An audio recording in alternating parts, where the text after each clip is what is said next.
शेतकरी मित्रांनो, राम राम. राज्यातील वातावरणात कधी बदल होणार हे जाणून घेण्याआधी महत्त्वाच्या सूचनावर एक नजर टाकू. सर्व शेतकरी बांधवांना सूचित करण्यात येते की आज राज्यातील काही जिल्ह्यांना पावसाचा जोर वाढणार आहे, तर काही जिल्ह्यांना आजही फक्त भुरभुर पावसावर समाधान मानावे लागेल. तसेच ज्या जिल्ह्यांना पावसाची प्रतीक्षा होती त्यातील काही जिल्ह्यांना लवकरच पावसाचा अंदाज आहे.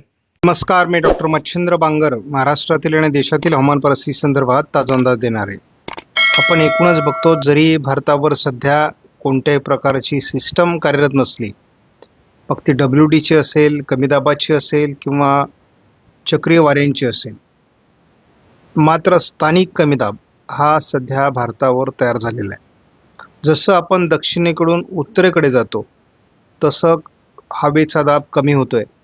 त्यामुळे दक्षिण भारतात पावसाचं प्रमाण जरी कमी झालं असलं तरी मध्य भारतापासून वरती पावसाचं प्रमाण वाढताना स्पष्टपणे जाणवतंय. अपेक्षित असलेलं बाष्प हे भारतावर असल्यामुळे भारताच्या बऱ्याच भागात पावसाचं वातावरण तयार झालंय. ज्यांनी या चॅनलला सबस्क्राईब केलं नसेल, दररोज व्हिडिओ बघतात, त्यांनी देखील या चॅनलला सबस्क्राईब करायचा प्रयत्न करा की जेणेकरून तुम्हाला दररोजचं नोटिफिकेशन येईल आणि तुम्हाला नवीन अपडेट हवामानाविषयी समजेल.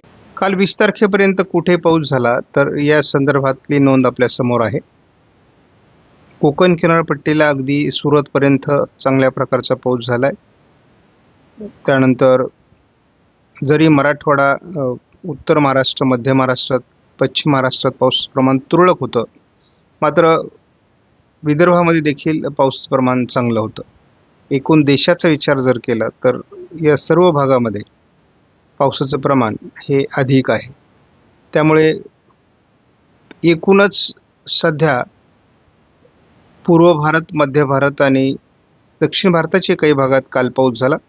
त्यानंतर आपण हेही बघतो की आज ऑरेंज अलर्ट देण्यात आलेला आहे घाटमाथ्यावर आणि कोकणामध्ये. उत्तर भारतामध्ये जम्मू काश्मीर, लेह लडाखमध्ये, उत्तराखंडमध्ये रेड अलर्ट, तर हिमालयीन पर्वतरांगांच्या आजूबाजूने मान्सून ट्रप आहे, या ठिकाणी ऑरेंज अलर्ट देण्यात आलेला आहे अगदी पूर्व मध्य प्रदेशपर्यंत. सध्या पावसाची शक्यता संपूर्ण भारतामध्ये तयार झालेली आहे. त्यामुळे एकूणच आकडेवारी बदलू शकते. कोकण आणि घाटमाथ्यावरील ऑरेंज अलर्ट 22 तारखेला कायम ठेवण्यात आला आहे. मात्र मराठवाडा, विदर्भात पाऊस दाखवलेला नाही. मात्र मराठवाड्यात तुरळक आणि विदर्भात 21-22ला पावसाची शक्यता कायम आहे. आपण देशभर पावसाचं वातावरण वाढतंय असं बघतो. शिवाय 23 तारखेला विदर्भात आणि कोकणासहित घाटमाथ्यावर येलो अलर्ट देण्यात आलेला आहे. मराठवाड्यात पाऊस दाखवलेला नाही. मात्र भारताच्या अनेक राज्यांमध्ये पावसाची शक्यता व्यक्त केली आहे, जी यापूर्वी केलेली नव्हती. ECMWF मॉडेलच्या अंदाजामध्ये झालेले बदल हे आपल्यासाठी अतिशय सकारात्मक आहेत. कोकणामध्ये आज जोरदार पावसाची शक्यता व्यक्त करण्यात आलेली आहे. उत्तर कोकणामध्ये त्याचा अधिक प्रभाव राहील. उत्तर महाराष्ट्रात पावसाची सुरुवात होऊ शकते आज. त्याचबरोबर मराठवाडा, पूर्व भाग आणि संपूर्ण विदर्भ, खास करून पूर्व विदर्भात पावसाचं मोठं प्रमाण राहण्याची शक्यता आहे. मुसळधार ते अतिमुसळधार पाऊस या ठिकाणी अंदाजात दाखवण्यात आला आहे. सोलापूर, लातूरमध्ये स्थानिक वातावरणाची शक्यता कायम आहे. 22 तारखेला या वातावरणात वाढ होते आहे. कोकणामध्ये देखील, उत्तर महाराष्ट्रात देखील आणि उत्तर मराठवाडा, संपूर्ण विदर्भात देखील आणि पूर्व विदर्भात पुन्हा मुसळधार पावसाची शक्यता व्यक्त करण्यात आलेली आहे, जो अंदाज आपण काल सुद्धा बघितलेला आहे. पश्चिम महाराष्ट्र, मध्य महाराष्ट्रात देखील स्थानिक वातावरणाची शक्यता कायम आहे. 23 तारखेला हे वातावरणात थोडं पश्चिम महाराष्ट्र, मध्य महाराष्ट्र, मराठवाड्याच्या दक्षिणी भागात जोर कमी होईल. मुंबईकडे, कोकणातही जोर थोडा कमी होण्याची शक्यता आहे. मात्र उत्तर महाराष्ट्र, विदर्भ जोरदार पाऊस राहण्याची शक्यता आहे. उत्तर मराठवाड्यात देखील 24 तारखेपासून मात्र ECMWF मॉडेलने पावसाचं प्रमाण कमी होईल. मात्र कोकण आणि विदर्भ असं पावसाळी वातावरणाची शक्यता व्यक्त केली आहे. उत्तर महाराष्ट्रात जळगाव जिल्ह्यामध्ये अकोला, अमरावती, नागपूर, भंडारा, गोंदिया, चंद्रपूर, गडचिरोली, वर्धा, यवतमाळ या जिल्ह्यातही पावसाची शक्यता व्यक्त करण्यात आली आहे. आनंदाची गोष्ट म्हणजे 25 तारखेला वातावरण कमी होईल अशी भीती होती, कारण सिस्टम गुजरातकडे निघेल. परंतु स्थानिक वातावरणाची शक्यता अजूनही कायम आहे. त्यामुळे विदर्भातील बऱ्याच जिल्ह्यांमध्ये स्थानिक वातावरण असू शकतं. कोकणात पावसाच्या मध्यम सरी असण्याची शक्यता आहे. इतरत्रही महाराष्ट्रात स्थानिक वातावरण राहील. 26 तारखेला खंड निर्माण होईल अशी एक भीती होती, परंतु आपण विदर्भ आणि कोकण पावसाळी वातावरण बघतो. 27 तारखेलाही विदर्भ कोकणाचा पॅटर्न कायम आहे. 28 तारखेला देखील विदर्भ कोकणाचा पॅटर्न कायम राहणार आहे. मात्र विदर्भात स्थानिक वातावरण असणार आहे. पण एकत्रित अंदाजामध्ये बघतो की सध्या जुलैचा जो उत्तरार्ध आहे यामध्ये आपल्याला संपूर्णपणे कोकण किनारपट्टीला अतिशय चांगल्या पावसाची शक्यता आहे. त्यानंतर नंदुरबार सहित जळगाव ते गडचिरोलीपर्यंत जवळपास या भागात देखील मोठ्या प्रमाणात पावसाची शक्यता आहे. त्याबरोबरच मराठवाड्याचे बऱ्याच भागात पाऊस प्रमाण वाढू शकतं. हा जो थोडा भाग आहे म्हणजे आपल्याला स्पष्टपणे आता असं जाणवायला लागलं की सोलापूरमध्ये पावसाची सुधारणा झाली आहे, बीडमध्ये पावसाची सुधारणा झाली आहे, परंतु नाशिक पूर्व, अहिल्यानगर, पुणे पूर्व, सातारा पूर्व भागात तसा पाऊस चांगला झालेला आहे. परंतु या ठिकाणी आता पिकांना जीवदान देणाऱ्या पावसाची गरज आहे आणि तो या ठिकाणी पडेल असा एक अंदाज आहे. परंतु मोठ्या पावसाची इथे प्रतीक्षा आहे. वळीवासारखा दुपारनंतर हा पाऊस वाढतोय. आजही कोकण किनारपट्टीला पाऊस असणार आहे आणि खास करून आज विदर्भ आणि मराठवाड्याच्या उत्तरेकडे पाऊस वाढणार आहे. उत्तर सोलापूर, धाराशिव, लातूर, नांदेड, परभणी या भागात देखील पावसाची शक्यता आहे. त्यामुळे आज पावसाळी वातावरण आहे.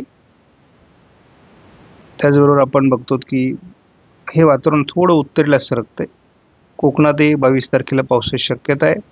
थोडं बारामती, बार्शी, लातूर, धाराशिव या भागातही पावसाची शक्यता आहे. थोडं उत्तर महाराष्ट्र आणि विदर्भ, उत्तर मराठवाडा या भागात देखील पावसाची शक्यता 22 तारखेला कायम आहे. पण बघतो आता एकदमच पावसाची उघडीप आपल्याला बघायला मिळणार नाही. 23 तारखेला म्हणजे थोडं पश्चिम महाराष्ट्रातला पाऊस कमी होऊन उत्तर महाराष्ट्र, उत्तर कोकण, विदर्भ असं थोडं सरकण्याची शक्यता आहे या मॉडेलनुसार. 24 तारखेला थोडं पावसाचं प्रमाण या मॉडेलने काही अंशाने कमी दाखवलं आहे. 25 तारखेला मात्र स्थानिक वातावरण पुन्हा एकदा सकारात्मक होत असल्यामुळे 25 तारखेला पुन्हा एकदा वातावरण सकारात्मक होत असल्यामुळे पुन्हा पश्चिम विदर्भ आणि खास करून जळगाव जिल्ह्यामध्ये पावसाची शक्यता आहे. मराठवाड्यात पावसाची शक्यता आहे. कोकणातही पावसाची शक्यता आहे. शेतकरी मित्रांनो, राम राम. मी किशोर पाटडे आपल्याला 21 ते 23 जुलै दरम्यानचा हवामान अंदाज सांगणार आहे. तर शेतकरी मित्रांनो, राज्यातील एकंदरीत हवामान पाहता खूप जास्त प्रमाणात ढगाळ वातावरण तयार होत आहे. पण ढगाळ वातावरणाच्या नुसार राज्यामध्ये पाऊस होत नाहीत. दररोज अंदाज दिले जातात, परंतु त्या अंदाजानुसार देखील पाऊस होत नाही. तर हा सर्व जो प्रभाव आहे तर तो एल निनोचा झालेला परिणाम आहे. त्यामुळेच राज्यातील वातावरण असं कमी जास्त होत आहे. परंतु आता आयोडी सक्रिय होणार आणि आयोडी सक्रिय झाल्यानंतर नक्कीच महाराष्ट्रामध्ये चांगल्या पावसाचा अंदाज असेल. त्याआधी देखील राज्यातील अनेक भागांना पावसाची शक्यता आहे. तर आपण एक एक जरा अंदाज जाणून घ्यायचा प्रयत्न केला तर आपल्याला मराठवाडा, पश्चिम महाराष्ट्र, विदर्भ आणि उत्तर महाराष्ट्र या 3 विभागात म्हणजे 4 विभागाचा अंदाज आपण दररोजच्या व्हिडिओमध्ये देत असतो. तर आपण जर 21 ते 23 जुलै दरम्यानचा महाराष्ट्राचा हवामान अंदाज पाहिला तर भारतीय हवामान विभागाने या दरम्यान महाराष्ट्रातील अनेक भागात पावसाचा जोर अधिक राहण्याचा अंदाज दिला आहे. त्यात खास करून पश्चिम महाराष्ट्र, कोकण, आता सार्वत्रिक अंदाजामध्ये आपण कोकण याचा समावेश करू, परंतु आपण पुढे व्हिडिओमध्ये फक्त 4च विभागाचा अंदाज पाहणार आहोत. आणि घाटमाथ्यावर अतिमुसळधार पावसाचा इशारा आज भारतीय हवामान विभागाने दिलाय. तर मराठवाडा विभागाचा जर अंदाज पाहिला तर मराठवाड्यात या दरम्यान मुसळधार पाऊस नसला तरी ढगाळ हवामान आणि हलका ते मध्यम पावसाचा अंदाज आहे. तसेच वाऱ्याचा वेग अधूनमधून वाढेल, तर काही ठिकाणी फक्त भुरभुर पाऊसच होण्याची शक्यता आहे, जे इथून मागे सुद्धा चालू आहे. तसेच छत्रपती संभाजीनगर, जालना, बीड या जिल्ह्यांना हलका मध्यम पाऊस होण्याची शक्यता आहे. तर नांदेड, लातूर, धाराशिव या जिल्ह्यांमध्ये काही ठिकाणी मध्यम स्वरूपाचा पाऊस होऊ शकतो. तर परभणी, हिंगोली या जिल्ह्यांना ढगाळ हवामान राहून पावसाच्या अधूनमधून सरी होण्याची शक्यता 21 ते 23 जुलै या दरम्यान आहे.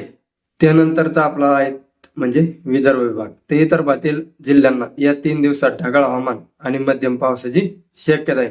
परंतु काही जिल्ह्यात पावसाचा जोर अधिक राहील. तर पूर्व विदर्भातील नागपूर, भंडारा, गोंदिया, गडचिरोली आणि चंद्रपूर या भागात पावसाचा जोर अधिक राहून काही ठिकाणी मध्यम ते जोरदार पावसाच्या सरींची शक्यता आहे. तर पश्चिम विदर्भातील अमरावती, अकोला, यवतमाळ, बुलढाणा आणि वाशिम या जिल्ह्यांना हलका ते मध्यम पाऊस होऊ शकतो. त्यानंतर पश्चिम महाराष्ट्रातील घाटमाथ्यावर मुसळधार ते अतिमुसळधार पावसाचा अंदाज असून मैदानी भागात मध्यम पावसाचा अंदाज आहे. यात पुणे, सातारा, कोल्हापूर या जिल्ह्यांमध्ये पावसाचा जोर अधिक राहील. तर सोलापूर, सांगली, अहिल्यानगर या जिल्ह्यात ढगाळ हवामान तसेच हलका तर काही ठिकाणी मध्यम पाऊस होण्याची शक्यता आहे. त्यानंतर उत्तर महाराष्ट्र, तर या विभागातील नाशिकच्या घाटमाथ्यावर पावसाचा जोर अधिक राहील. तर खानदेशात म्हणजे जळगाव, धुळे आणि नंदुरबार या जिल्ह्यांना हलक्या पावसाची शक्यता या दरम्यान आहे. परंतु उद्या आणि परवा या 2 दिवसामध्ये थोडी उत्तर महाराष्ट्रामध्ये त्याचबरोबर उत्तर मराठवाड्याचा भाग, त्याचबरोबर आपला विदर्भाचा म्हणजे उत्तर भाग या भागांना आणि पूर्व विदर्भातील काही जिल्ह्यांना जोरदार पावसाचे संकेत आहेत, म्हणजे जोरदार पावसाचा अंदाज आहे.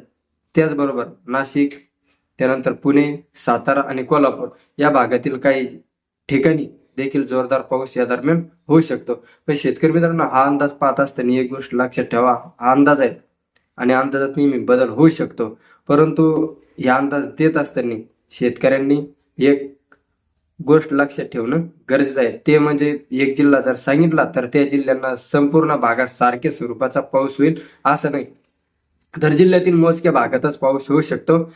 फक्त एवढं होईल की उर्वरित भागामध्ये ढगाळ हवामान आणि खूपच हलका पाऊस आपल्याला पाहायला मिळेल. त्याचबरोबर आपण काही खत आपल्या पिकांना टाकत असाल तर जमिनीतील ओलावा याचा नक्कीच विचार करावा आणि येणारा पाऊस याचा ताळमेळ घालूनच शेतकऱ्यांनी खत व्यवस्थापन करावे. कोरड्या जमिनीमध्ये कोठेही शेतकऱ्यांनी खत टाकून स्वतःला आर्थिक संकटात टाकू नये.